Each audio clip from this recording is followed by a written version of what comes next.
The Best of Our Knowledge explores topics on learning, education, and research. Coming up, in a time of a changing climate, researchers around the world are asking citizen scientists to use their smartphones to help monitor beach erosion and storm damage. And we'll find out why company Columbia Sportswear is currently displaying its logo on the moon. I'm Lucas Willard, host of The Best of Our Knowledge.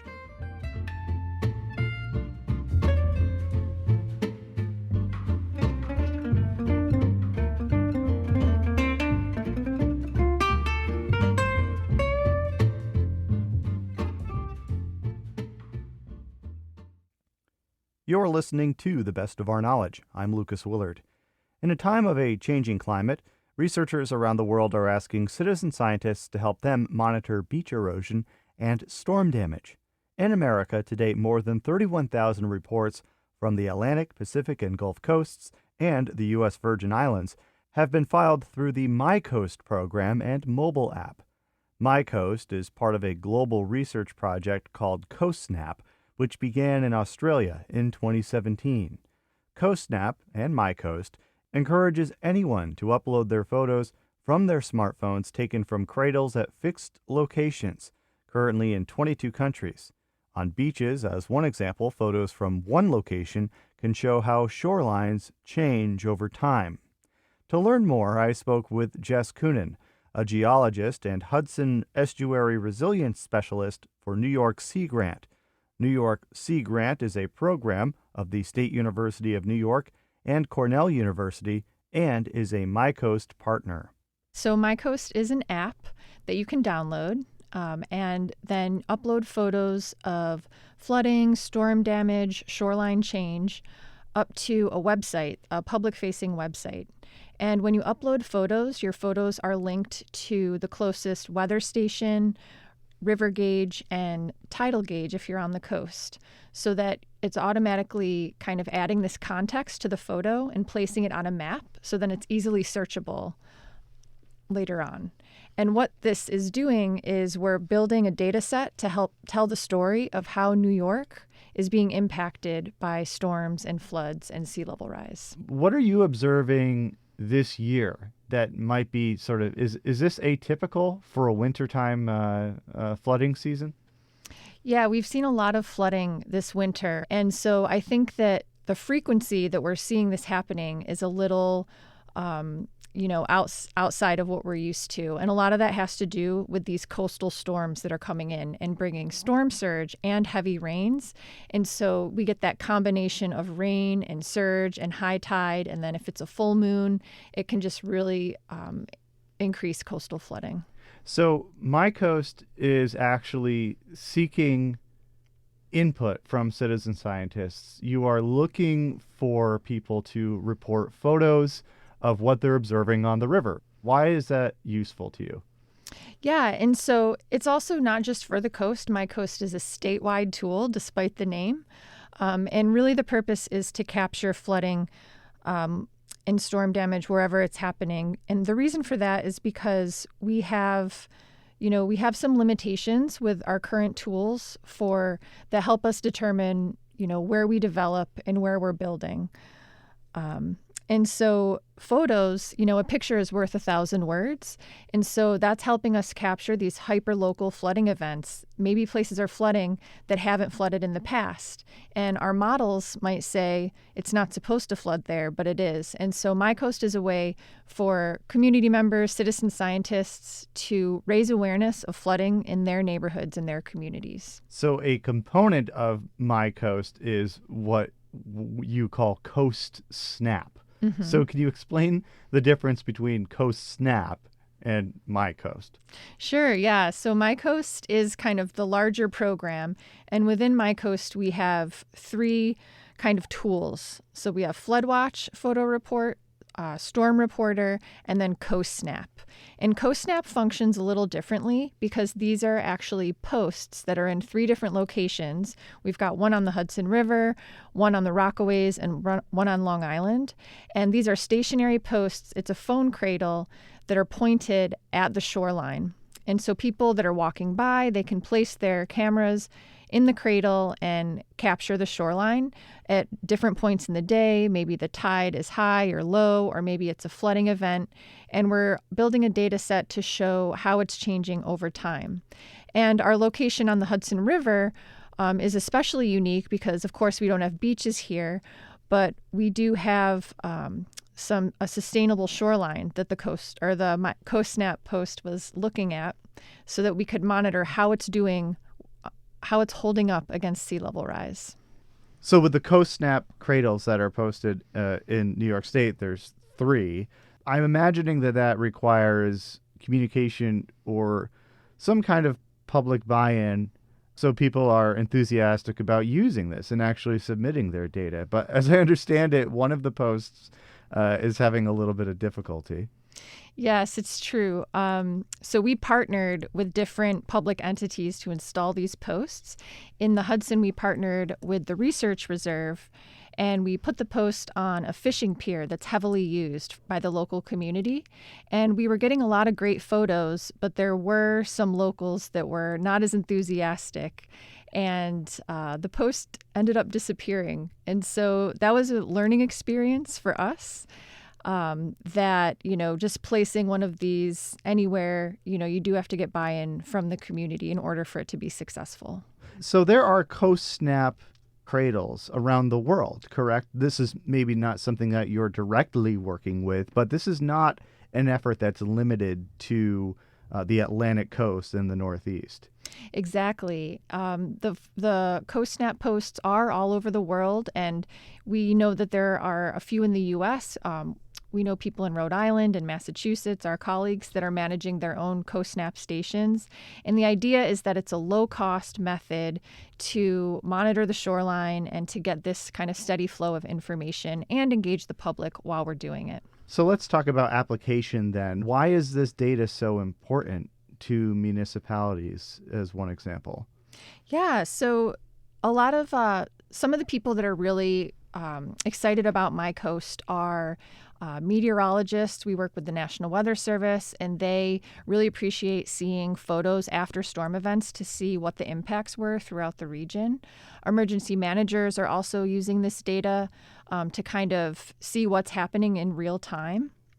And then we also have modelers and researchers that kind of supplement the data that they have, maybe their own models or floodplain maps. They use these photos to kind of fill in the gaps.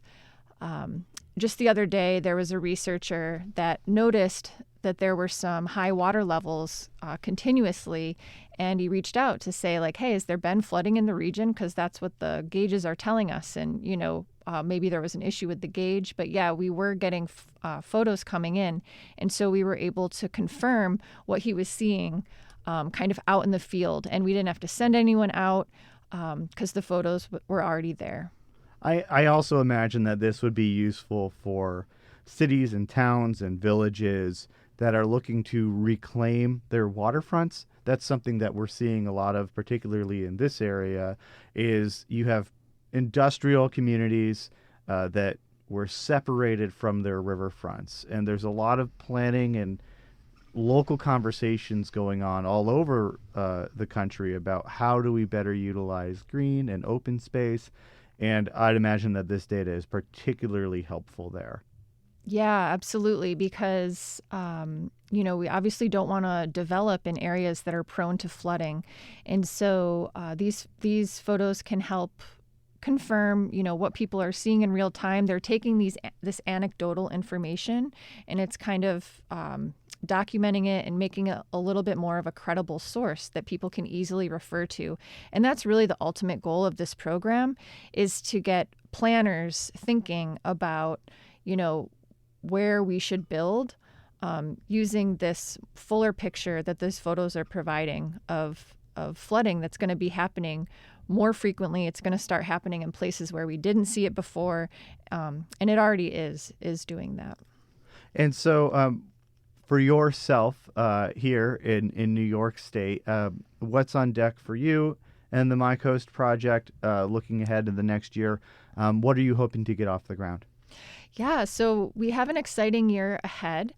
We're planning some educational webinars and that feature people that are using MyCoast, and we want to dig down a little deeper and help people understand how they can use these photos in planning. We're also going to be upping our social media game so that we can push this data back out to our users so that they can really see that what they're submitting is having an impact. And it's also a good platform to educate about flooding in general. We also have some researchers that are using the data to kind of understand, gaps in our storytelling, like how do we document storm events so that they can be used for planning in the future, and how MyCoast fits into that. And then I would just say, kind of put out an open call that because we are building this data set, I think it would be great to get more researchers and educators involved in using the data for their own work. Jess Coonan is a geologist and Hudson Estuary Resilience Specialist for New York Sea Grant. New York Sea Grant is a program of the State University of New York and Cornell University and is a partner with citizen science research project MyCoast. More information is available at mycoast.org. You're listening to The Best of Our Knowledge. I'm Lucas Willard.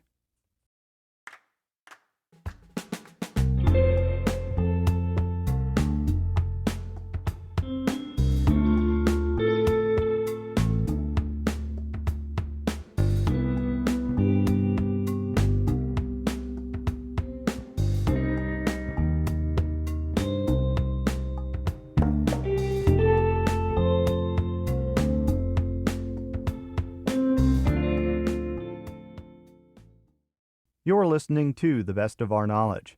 Maryland-based company Intuitive Machines made history in February when it sent the first ever private U.S. spacecraft to the moon. The lander, named Odysseus, nicknamed Odie, didn't have the smoothest of landings, however. The craft broke a leg, tipped over, and was shut down as the lunar night fell days later. As Odie slumbers, Intuitive Machines waits until it can be reawakened. If you look at any photos of Odie, you might notice something that seems unusual for a spacecraft: a commercial logo for Columbia, the Oregon-based sportswear company. The designer of your insulating winter jacket or rain gear lent its own OmniHeat technology to protect Odie. The gold-colored thermal reflective material is itself inspired by NASA's technology used for the Apollo missions.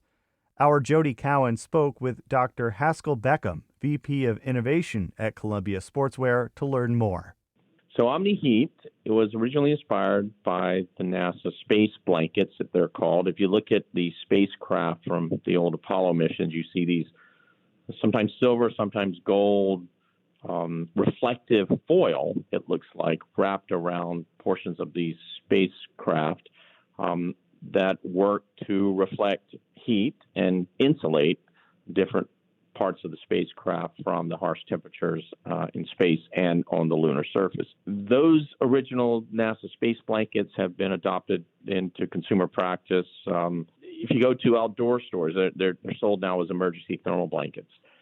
All of those materials, though, it's a continuous layer, it's a continuous film, and a continuous layer of metal, and so it doesn't breathe. Columbia's innovation back in 2010 was to take that idea, that technology that reflects heat, and integrate it onto an apparel fabric in what we call a discontinuous form. And a better way to describe that is we took that continuous sheet of metal and figured out how to print it onto a fabric in the form of little metal dots. And the space in between the metal dots, you can see the fabric. And so that's where your perspiration can go. And so the material can then breathe. And so in 2010, Columbia launched into the marketplace a technology that we call OmniHeat. And that OmniHeat is effectively lightweight warmth that allows us to create jackets that provide warmth at lower weight. It's highly breathable, and it's been highly successful for the company. And so that was 2010. In 2000, and I've been at the company 6.5 years, continued the development of different versions of that and better versions of that. Our next generation OmniHeat was launched into the marketplace in the fall of 2021. We decided to make that version gold because if you look at the NASA spacecraft, if you look at spacecraft in general, you see as much silver as you see gold. The original OmniHeat was silver dots on a fabric. And then the next generation, the OmniHeat Infinity that we call it, which was launched in 2021, was gold dots on a fabric. And so I led the development of the next generation by understanding how much more gold dots or metallic dots we could put on the fabric and still maintain a high degree of breathability while providing additional heat reflection. And you guys recently had a major milestone, having a version of this technology touch down on the moon with the company Intuitive Machines. I'm curious as to how the relationship with Intuitive Machines formed in the first place. I mentioned that we launched our next generation thermally reflective heat technology in the fall of 2021. In the spring of 2021, this small space exploration company called Intuitive Machines out of Houston, Texas, reached out to us to talk to us about their upcoming moon missions. They were developing and building a lunar lander as part of the NASA Commercial Lunar Payload Services program. At the time, they were reaching out to various companies that had shared histories of innovation and exploration, and Columbia made that short list. I was on that initial call with our brand president, and we recognized immediately that this might be quite good for a couple of reasons. Number one, we were about to launch our brand new technology into the marketplace, and so there might be an opportunity for us, along with Intuitive Machines, to bring more attention to that. But secondly, when we got off the phone with Intuitive Machines folks after that initial call, I told our brand president, I said, look, I think we may be able to help these folks because the material that we are currently using, which was originally inspired by NASA and the NASA space blanket, we've evolved it and we understand how well it works. And so the second meeting with Intuitive Machines was with me and their thermal scientists and their thermal engineers. And we immediately recognized we spoke the same language in terms of insulation technology. Technical terms like solar absorptivity, solar reflectivity, thermal emissivity were terms that they were using and I was using, and I could give them hard numbers in terms of how our material behaved, and they could talk to me about what they were looking for in terms of different parts of that lander and the kinds of thermal management issues that they were facing. And so the rest is kind of history, as so they say. We formed this partnership, which really evolved into a real scientific partnership. And we started out in collaboration with Intuitive Machines by testing our existing material to see if it could withstand temperatures as high as plus 250 degrees Fahrenheit and as low as minus 250 degrees Fahrenheit. And it passed. It was durable to those temperatures. We then had to test our material in the vacuum of space because one of the things that a material or a component of a spacecraft needs to stand up to is once you put it under vacuum, you can't have volatiles coming out of the material that could then condense or deposit onto an optical surface or a thermal surface again. So we had to work with a third-party lab because we don't have capabilities in our own laboratories here in Portland, Oregon, to do that kind of testing. But we work with a laboratory that does qualify materials and components for space and for the aerospace industry, and found out that our material passed that test as well. And so we realized that we could use our material as is. And so even though we were completely prepared to modify our material after we did that initial testing, we realized we didn't have to do that. And so the material that ended up on the lander as part of the insulation package to help protect that lander, which is now on the surface of the moon from the harsh temperatures of outer space, is exactly the same material that we use in our jackets and other winter products here at Columbia Sportswear. When we're talking about the moon, and you kind of touched on a little bit there as far as the temperature fluctuations, though, what is the natural environment of the moon like, and what conditions are we hoping to protect from? So when we started talking to Intuitive Machines, about the use of our insulation material, we talked about a number of different places on the lander in order to slot the insulation fabric. what we settled on was a panel, an external panel that was going to be facing the sun. The panel is a carbon fiber epoxy material. It's black in color. And so solar energy hitting that panel will absorb, get converted to heat, which will then transfer toward the interior of the lander. Behind that panel are the cryogenic fuel tanks. It's a combination of liquid methane, liquid oxygen tanks. And so you don't want too much heat to transfer into that because you need to maintain those temperatures of those cryogens in transit to the moon.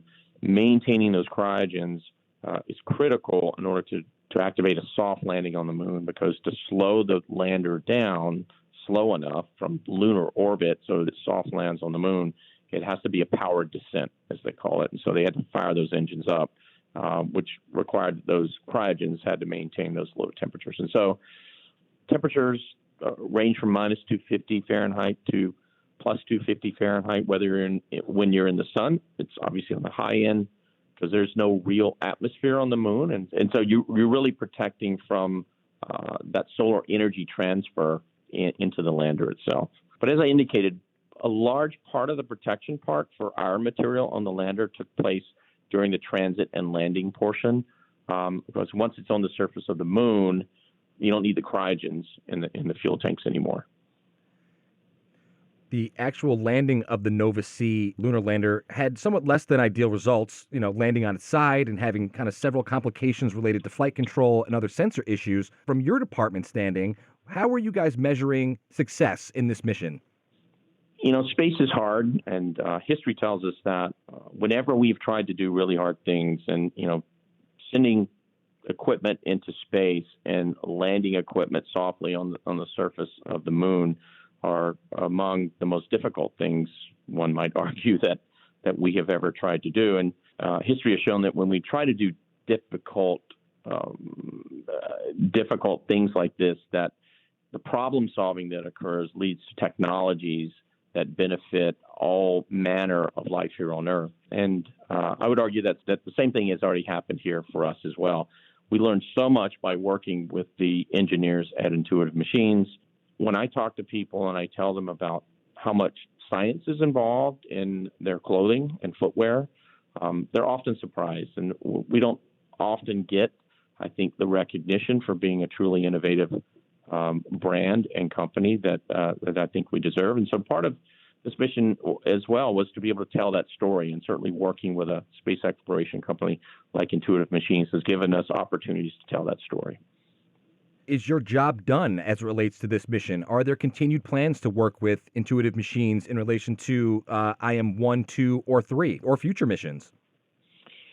No, our job is not done. In fact, we are and have been working with them on a second mission, and more to come on that in the future. But I will say that we are working with them to develop new materials and better materials, again, all around insulation to help protect the lander from the harsh temperatures in space.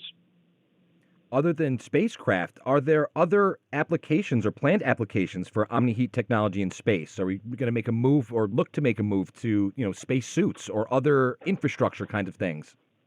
Unclear what the future will hold for sure. I will tell you, over the past week and a half, though, since launch to touchdown, and now, as they're pulling all the data down from the lander as it's on the surface of the moon, we've been fielding a lot of calls for interested parties in the aerospace industry and outside the aerospace industry.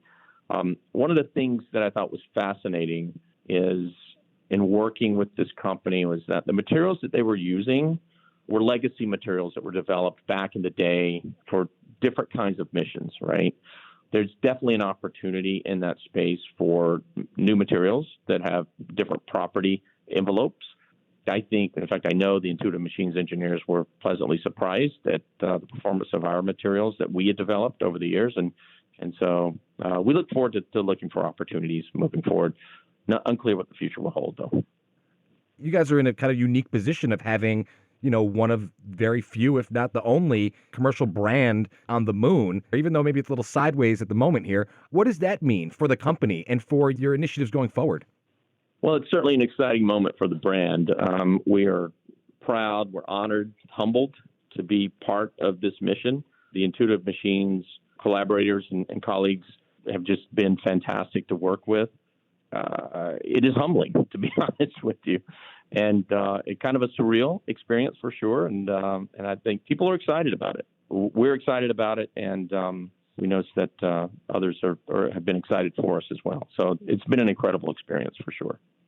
I was reading about the early Apollo missions and a company like Playtex getting the opportunity to kind of get involved with creation of the spacesuits and working with NASA in these missions. Do you see parallels to that kind of collaboration with your project with Intuitive Machines? Sure, that's an interesting analogy. I appreciate you bringing that up. Yeah, for us, this is almost like it's definitely a full circle event for us because our original OmniHeat was inspired by the NASA program, the insulation materials that were developed for those Apollo missions. We took a form of that that consumers can use and to stay comfortable here on Earth, and then we took that material to help with the commercialization of space, right? Help Intuitive Machines with their lander get back to the moon.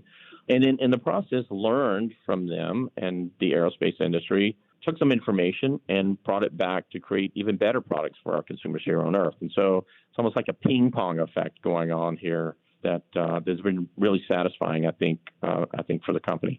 It is an opportunity for us to hopefully more people find out about Columbia and our innovative materials that we integrate into our products. And this the really hard science bases that we build upon and putting these materials together and putting our products together. And we do a lot of field testing on Earth in the harshest environments, but the moon is definitely a new environment for us and definitely a new adventure. So it's been fantastic. Dr. Haskell Beckham is VP of Innovation at Columbia Sportswear. Columbia's OmniHeat thermal reflective technology is being used on the private lunar lander Odysseus, developed by U.S. company Intuitive Machines. Dr. Beckham spoke with the best of our knowledge's Jody Cowan.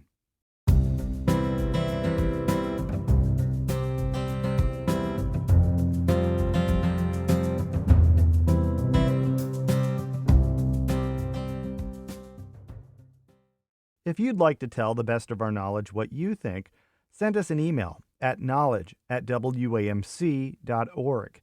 You can listen to the best of our knowledge anytime as a podcast, downloadable wherever you get your podcasts. If you want to catch up on past episodes or hear more WAMC National Productions programs on the news, academic study, books, women's issues, the media, and the environment, visit wamcpodcasts.org.